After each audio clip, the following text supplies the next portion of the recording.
हे लाडू तयार करण्यासाठी आपल्याला ना साखर वापरायची आहे, ना गुळाचा वापर करायचा आहे। एकदम पौष्टिक आहेत, हेल्दी आहेत, मोजक्या साहित्यामध्ये आणि झटपट तयार होणारे हे लाडू कसे तयार करायचे ते आज आपल्याला बघायचं आहे। चला तर मग रेसिपीला सुरुवात करूया। या ठिकाणी आपण 300 ग्राम सुक्या खोबऱ्याचा कीस घेतलेला आहे। खोबऱ्याच्या मागील जो ब्राऊन भाग आहे तो न काढताच मी या ठिकाणी खोबरं किसून घेतलेलं आहे। खोबरं मी या ठिकाणी मोठ्या किसणीने किसून घेतलेलं आहे। 200 ग्राम आपण या ठिकाणी खजूर घेतलेली आहे। खजूर मधील जे बी आहे ते आपण काढून घेतलेलं आहे। बी काढून मी या ठिकाणी 200 ग्राम खजूर घेतलेला आहे। वाटीने जर बघितलं तर आपण या ठिकाणी 4 वाटे आपण सुक्या नारळाचा कीस घेतलेला आहे आणि 2 वाटे आपण या ठिकाणी खजूर घेतलेला आहे। 1 चमचा मी या ठिकाणी खसखस घेतलेली आहे। अर्धा चमचा आपण या ठिकाणी वेलची पावडर घेतलेली आहे। उपवासासाठी जर तुम्हाला हे लाडू तयार करायचे असतील तर खसखस न टाकता तुम्ही हे लाडू तयार करू शकता। खोबऱ्याचा जे कीस आहे ते आपल्याला भाजून घ्यायचा आहे। खोबऱ्याचा कीस भाजल्यामुळे छान कुरकुरीत तयार होतो, चवीला देखील छान लागतो। आपले जे हे लाडू आहेत ते जास्त दिवस जरी राहिले तरी देखील खराब होणार नाहीत। त्यासाठी आपण नारळाचा जो कीस आहे तो भाजून घेतलेला आहे। कमी गॅसवरतीच आपल्याला हा नारळाचा कीस भाजून घ्यायचा आहे। कमी गॅसवरती नारळाचा कीस भाजल्यामुळे एकसारखा भाजतो।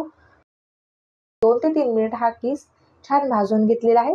भाजून घेतलेला नारळाचा जो कीस आहे तो आपल्याला काढून घ्यायचा आहे। त्याच कढईमध्ये आपल्याला खजूर देखील गरम करून घ्यायची आहे। खजूर गरम केल्यामुळे मिक्सरला लगेचच बारीक होते। तुम्ही डायरेक्ट देखील मिक्सरलाही बारीक करून घेऊ शकता। खजूर भाजताना कढईमध्ये बुडाशी चिटकू नये किंवा करपू नये यासाठी मी यामध्ये अर्धा चमचा तूप टाकून घेतलेला आहे। तूप टाकून आपल्याला खजूर छान गरम करून घ्यायची आहे। 2 ते 3 मिनिट मी खजूरला छान गरम करून घेतलेला आहे। आपली जी खजूर आहे ती छान मऊ झालेली आहे। आता आपल्याला ही खजूर एका भांड्यामध्ये काढून घ्यायची आहे आणि हलकीशी थंड करून मिक्सरला लगेचच बारीक करून घ्यायची आहे। खजूर आपण एकदम छान बारीक करून घेतलेली आहे। बघू शकता तुम्ही खजूर आपली एकदम छान बारीक झालेली आहे। एका मोठ्या ताटामध्ये आपल्याला भाजून घेतलेला सुक्या नारळाचा कीस टाकून घ्यायचा आहे। मिक्सरला आपण जी खजूर बारीक करून घेतलेली आहे ती खजूर आपल्याला यामध्ये टाकून घ्यायची आहे। खसखस मी या ठिकाणी भाजून घेतलेली आहे, ती खसखस आपल्याला यामध्ये टाकून घ्यायची आहे। त्याचबरोबर वेलची पावडर देखील मी यामध्ये टाकून घेतलेली आहे। उपवासासाठी जर तुम्हाला हे लाडू तयार करायचे असतील तर खसखस न वापरता तुम्ही हे लाडू तयार करून घ्या। खसखस आणि वेलची पावडर टाकल्यामुळे लाडूला खूप मस्त अशी चव येते।